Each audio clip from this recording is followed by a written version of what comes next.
this. They came out with this bill called Senate Bill 1068, permitting of, this is a long one, wind energy facilities. Long bill title. And this was introduced in both the Senate, hence the S, and then the House. So H, House Bill 809, and that's how it works. Two identical bills generally get introduced into both chambers in the state. That's kind of how it works when it's findings from a state agency like this. This was a good bill in its original format. 1068 was great. It took into account all the aspects of what a wind energy developer should have to go through before they're allowed to put commercial scale wind turbines on ridges in western North Carolina. What it also did is it clarified this original exemption. Because I'm sorry, even when I tell this story, I'm like, God, there's a lot to this story. So in 2002, they wanted to build this wind farm. TVA wanted to build a wind farm in North Carolina on Stone Mountain, which is up on the Tennessee line. And they were like, well, you've got this weird ridge law thing with this windmill thing, and we don't know if that applies to us.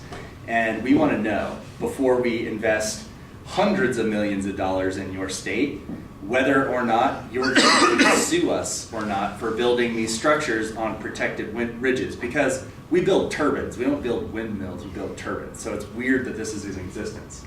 So they asked our Attorney General, Roy Cooper, who's still our Attorney General, and they asked his opinion, and this was his opinion, that the original exemption in the 1983 Ridge Law for windmills referred to mechanical windmills for pumping water or doing whatever mechanical windmills do. I have no idea what they do. They pump water. Is that all they do? Grind corn. Yeah, they're for grinding corn.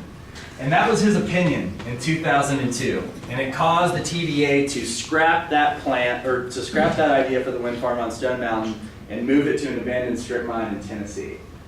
It got built, but it didn't get built in North Carolina.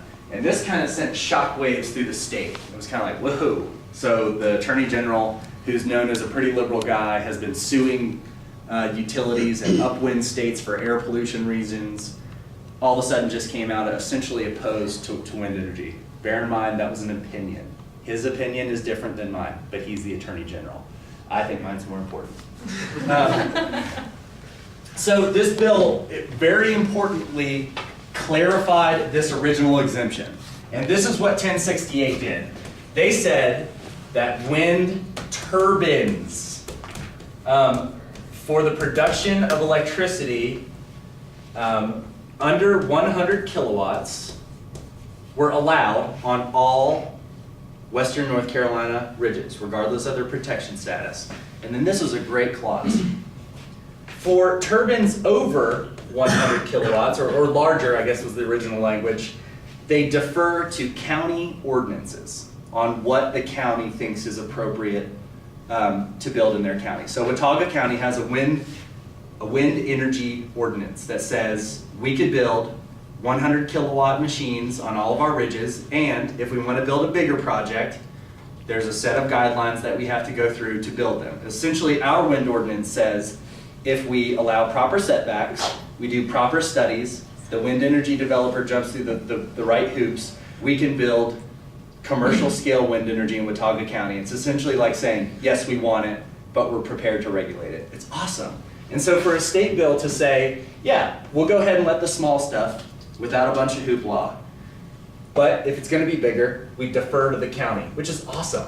Because, I mean, ultimately that's what you want to do. I mean, the reason why we have rampant fossil fuel development in the state of North Carolina is because there wasn't community oversight. There wasn't, the ability for communities to kind of say, hey, I don't think this coal plant's the best idea for us, and proper channels to go through. So the original bill did a great thing, and it clarified this kind of gray area for the wind law, or for the ridge law. We're close. I'm almost done. In the last legislative session, these two bills were introduced, and everyone was like, awesome. We got some good bills. We can pass these. We'll have a rigorous permitting process in place with built-in protections for the community. Communities at any time can say, hey, we don't want commercial wind in our county. Done. Pass an ordinance that says so. Do it. Awesome. On July 4th weekend, this bill the Senate version was flying through the Senate and was expected to pass until it got into the third committee. So it has to go through committees before it's voted on by the whole body. It got into this finance committee. And in the finance committee, there's some very powerful Western North Carolina Democrats who flippin' hate wind energy. There's members of the North Carolina General Assembly who were a part of this Ridge Law fight who feel that wind turbines are an affront to what they did back in the 80s. They're an affront to the fight that they had to fight to keep things like condominiums off of our ridges. And July 4th weekend, in a closed door session, they changed what was a good bill. They changed the language into that bill to clarify the Ridge Law further, saying that no wind turbine could be placed on a protected ridge in Western North Carolina unless it was attached to a house for the sole purpose of generating electricity for that house and was no taller than 100 feet from the ground to the hub, which, if you're remotely familiar with wind energy, that is a de facto ban on all commercial scale wind and most community scale wind, and only leaves an exemption for residential wind.